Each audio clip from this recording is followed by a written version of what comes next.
بسم اللہ الرحمن الرحیم۔ السلام علیکم۔ روزانہ واقعات سننے کے لیے اس چینل کو سبسکرائب کریں۔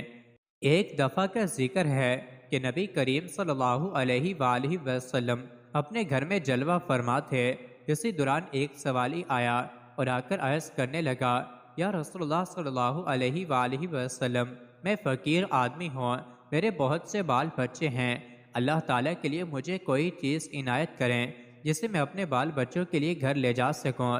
نبی کریم صلی اللہ علیہ وآلہ وسلم نے اپنی زوجہ محترمہ حضرت عائشہ صدیقہ رضی اللہ عنہ سے فرمایا، عائشہ دیکھو، گھر میں کوئی چیز ہے تو سوالی کو دے دو۔ حضرت عائشہ صدیقہ رضی اللہ عنہ گھر کے اندر تشریف لے گئیں اور تھوڑی دیر کے بعد واپس آ کر عرض کرنے لگیں کہ یا رسول اللہ صلی اللہ علیہ وآلہ وسلم، گھر میں تو اس وقت کوئی چیز نہیں جو سوالی کو دی جا سکے۔ لہٰذا نبی کریم صلی اللہ علیہ وآلہ وسلم نے اس سوالی سے فرمایا، اے سوالی، اس وقت تو گھر میں کوئی چیز موجود نہیں جو تجھے دی جائے، پھر کسی وقت آنا، اللہ تعالیٰ نے ہم پر کرم فرمایا تو ہم تجھے کوئی چیز ضرور دیں گے۔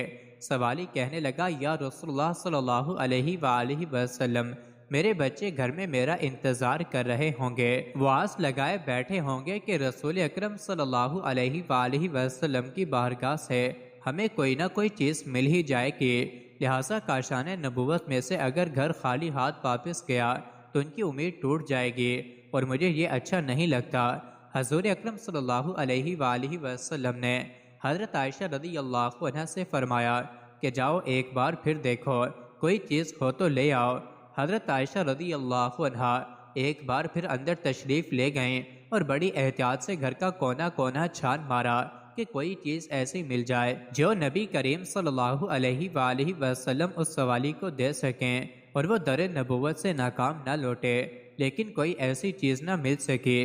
حضرت عائشہ صدیقہ رضی اللہ عنہ نے آ کر عرض کی، یا رسول اللہ صلی اللہ علیہ وآلہ وسلم، قسم ہے اس ذات کی جس نے آپ کو سچا نبی بنا کر بھیجا، میں نے بڑی احتیاط سے گھر میں دیکھا، مگر اس کھجور کی گٹھلی کے سوا گھر میں کوئی چیز نہیں ملی جو آپ صلی اللہ علیہ وسلم سوالی کو دے سکیں۔ آپ صلی اللہ علیہ وآلہ وسلم نے حضرت عائشہ صدیقہ رضی اللہ عنہ کے ہاتھ سے کھجور کی وہ گٹھلی لے کر اس سوالی کو عطا کر دی اور فرمایا، اے سوالی، ناراض مت ہونا، کیونکہ میرے گھر میں اس وقت صرف یہی ایک گٹھلی ہی ہے، اس کے سوا اور کوئی چیز نہیں جو میں تمہیں دے سکوں۔ گھر جا کر اس نے کہا کہ اللہ تعالیٰ کے نبی کے گھر میں بھی اس گٹھلی کے سوا کچھ نہیں جو آپ صلی اللہ علیہ وآلہ وسلم ہمیں عنایت فرما دیتے۔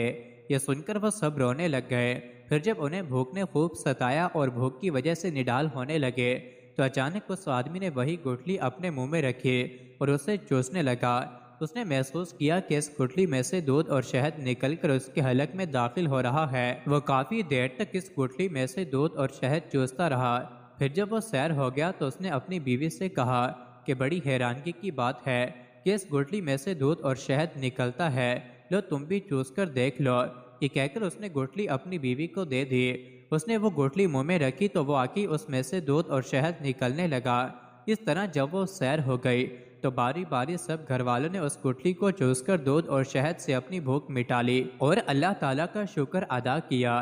پھر انہوں نے گٹھلی کو تبرک سمجھ کر یہ حضور نبی کریم صلی اللہ علیہ وسلم کے گھر سے حضور صلی اللہ علیہ وآلہ وسلم کے ہاتھ سے چھو کر آئی ہے، اسے کپڑے میں لپیٹ کر رکھ دیا۔